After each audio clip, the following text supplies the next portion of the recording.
Baik, Assalamualaikum warahmatullahi wabarakatuh. Selamat pagi semuanya. Kami dari kelompok teknik pengolahan sinyal, tugas praktikum yang pertama terdiri dari yang pertama ada Muhammad Al-Faris Rizal Rastubi, lalu yang kedua ada saya sendiri, Sofyan Fikri, lalu ada Muhammad Ridwan Rais, ada Diki Arjanto, Kabul Brio Waluyo, Iqbal Nur Fauzi, dan Naili Mahfiro. Kami hari ini akan membacakan atau mempresentasikan hasil diskusi kelompok kami terkait tugas praktikum yang pertama. Mari saksikan hasil kerja kelompok kami.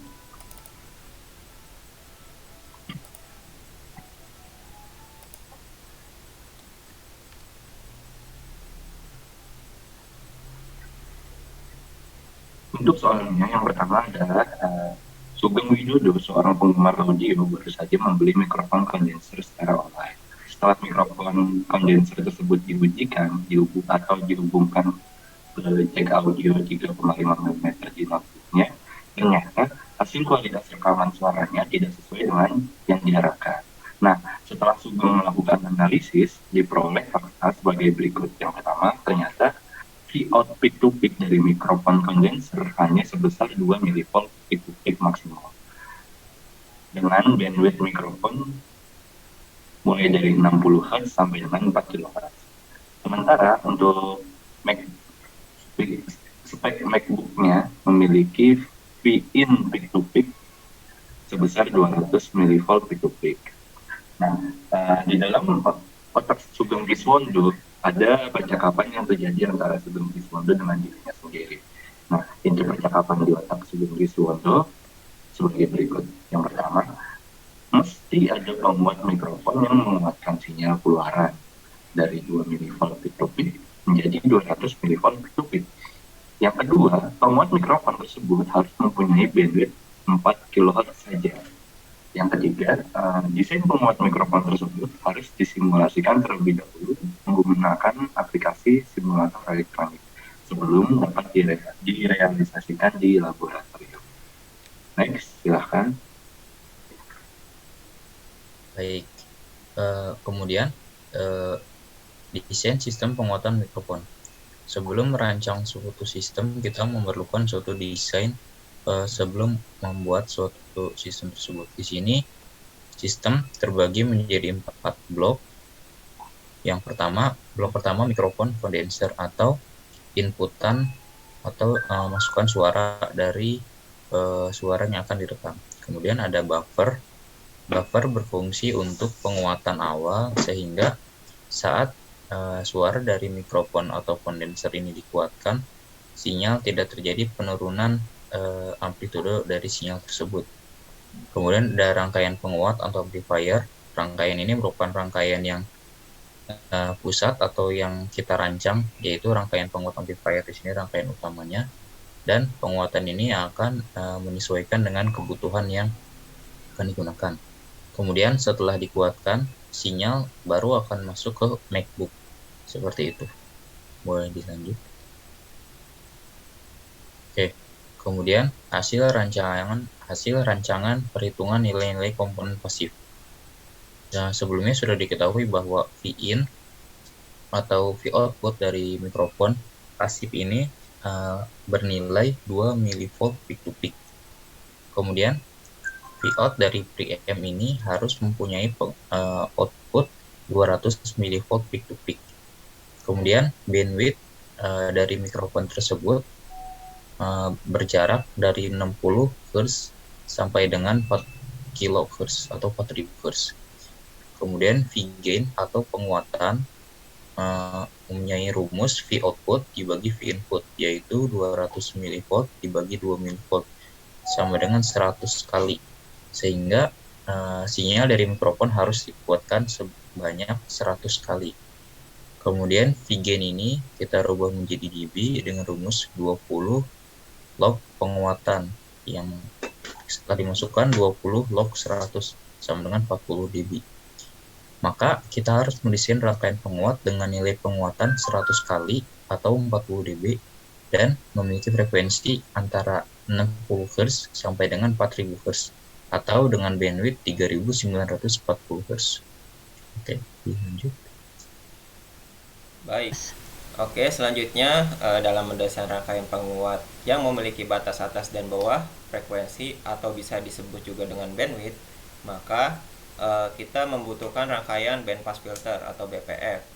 Dan bandpass filter itu sendiri terdiri dari dua rangkaian, yaitu rangkaian high pass filter atau HPF yang dikascade dengan low pass filter atau LPF.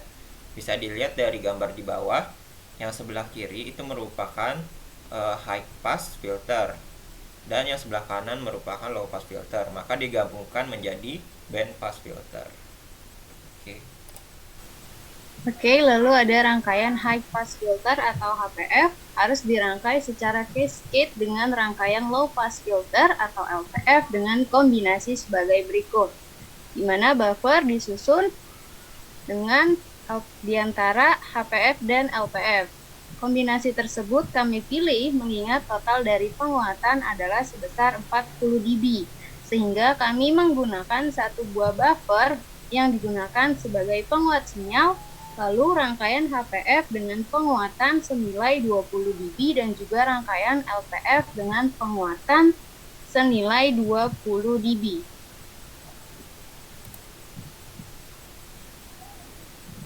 Lalu ada untuk desain rangkaian high pass filter atau HPF. Yang pertama diketahui frekuensi cut-off dari HPF itu sebesar 60 Hz, lalu penguatan HPF sebesar 20 dB, maka diperoleh rumus R1 sama dengan 1/2pi dikali frekuensi cut-off HPF dikali kapasitor pertama sama dengan 1/2pi dikali 60 Hz dikali 0,1 mikrofarad, maka akan menghasilkan nilai 26.525 atau kita genapkan menjadi 27 kilo ohm.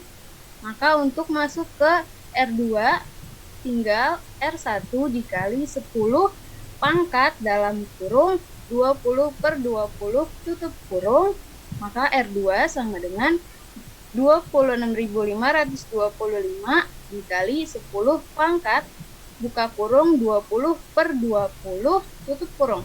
Maka R2 sama dengan 26.525 dikali 10 pangkat 1 akan menghasilkan nilai 265.250 atau kita genapkan kurang lebih 270.000 kilo ohm. B. Desain rangkaian low pass filter atau LPF. Diketahui frekuensi cut-off dari LPF sama dengan 4 kHz, lalu gain dari LPF-nya itu sama dengan 20 dB.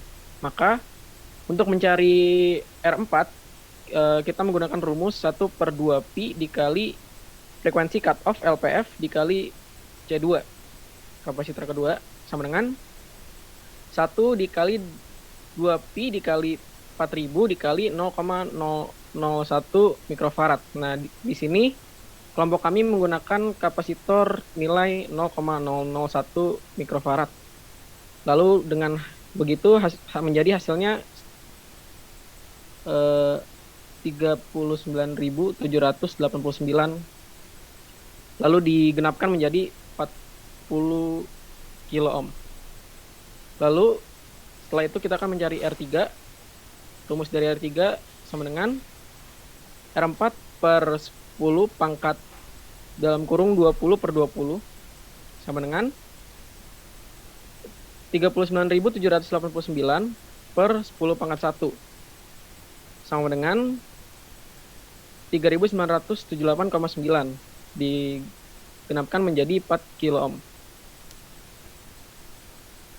Nah, setelah itu didapatkan nilai komponen C itu menjadi 0,1 mikrofarad, C2 0,001 mikrofarad, R1 menjadi 27 kilo ohm, R2 menjadi 270 kilo ohm, R3 menjadi 4 kilo ohm, dan R4 menjadi 40 kilo ohm.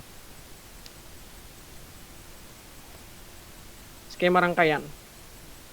Setelah kita mendapatkan nilai-nilainya, kita akan merangkai di dalam skema seperti ini. Rangkaian tersebut menggunakan susunan buffer sinyal high HPF dengan nilai penguatan 20 dB, low pass filter dengan nilai penguatan 20 dB. Jadi total penguatan yang terjadi adalah 40 dB. Oke, jadi setelah rangkaian tadi sudah dirangkai dan sudah dimasukkan atau diberikan nilai-nilai komponen pasif atau besar nilai komponen pasifnya, itu menggunakan aplikasi multisim. Nah, setelahnya itu kan kita disuruh mensimulasikan apakah benar rangkaian tersebut dapat menguatkan di rentang frekuensi 60 Hz sampai dengan 4 kHz. Nah, bisa kita lihat grafiknya sudah membentuk seperti bukit. Kalau kita lihat datanya, posisi C1 atau penanda berada pada posisi 40 dB sampai dikurang 3 dB atau sekitar 37 dB. Nah, itu maksudnya di posisi penanda C1 itu posisinya 60 Hz atau bisa dibilang itu batas bawah frekuensi cut off low. Jadi dia patokannya adalah dia berkurang 3 dB atau menjadi 37 dB. Kan total penguatan 40 dikurang 3 37. Nah, setelah itu di atas C1 itu kan bergeser nanti bisa naik 60 Hz, 70 Hz sampai 40 Hz. Nah, itu akan dikuatkan total sampai penguatan 40 dB gitu. Beranjak sampai batas C2 atau batas atas atau bisa dibilang frekuensi cut off high yaitu 4 kHz. Nah, saat di titik 4 kHz dilihat di grafik gambarnya itu berkurang sampai total 36,958 dB atau 37 dB. Nah, 40 dikurang 3 kan 37 dB. Nah, itulah berarti batas atasnya sudah ditentukan atau frekuensi cut off high. Nah, berarti berdasarkan simulasi rangkaian atau yang kita rancang besar-besar nilai resistor dan kapasitornya sudah sesuai dengan apa yang diinginkan oleh Sugeng, memiliki rentang 60 Hz sampai 4 kHz dan tidak melebihi. Jadi frekuensi di bawah 4 kHz akan dikuatkan, frekuensi di atas 60 Hz juga dikuatkan. Tetapi frekuensi di atas 40 kHz tidak 4 kHz tidak dikuatkan gitu. Jadi ini sudah memenuhi persyaratan atau keinginan oleh Sugeng. Oke, saya dilanjut.